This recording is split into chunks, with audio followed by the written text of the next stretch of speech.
This is my father, John Smythe's RAF cap, which he wore during World War II. OK. Tell us a bit about your dad.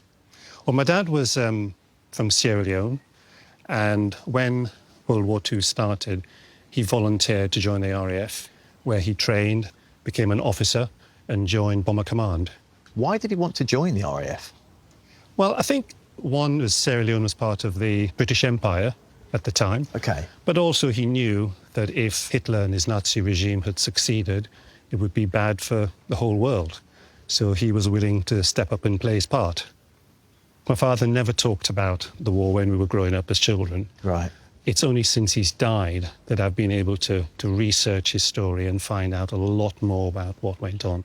How much about that do you know? Well, in his training camp, there were about 95 men, and he was one of the 5 promoted to officer, which was very rare because in 1939, when the war started, the RAF had a colour bar, so you weren't allowed to join the RAF if you were black.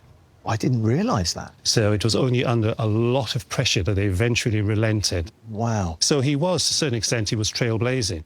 He was a navigator and a bomber. He was in a crew of 7. I mean, a lot of those bombers didn't actually come back, did they? And his didn't come back eventually. No. On his 5th mission, they were tasked with bombing a heavily defended target over Meinheim. They were spotted by a German night fighter, which shot them down. He got hit in his thigh and in his abdomen by shrapnel, and they had to parachute out of a burning plane. Over Germany? Over Germany. So what happened next? This sounds like a film. This is, definitely, I'm already in it, yeah. Well, he made a successful parachute jump, and he found himself in a snow-covered field, and eventually went into a barn to get some rest, made a mistake by lighting a cigarette. No. So within half an hour, there were German voices outside.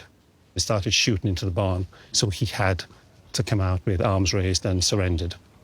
Going through all of that, being shot down, this would have been with him. This would have been with For him. all of that? I would have been with him. I think that's amazing. He was prisoner of war for 18 months, and he's got quite a few war medals. Yeah. And he's got a military MBE. You must be so proud of him. I am very proud.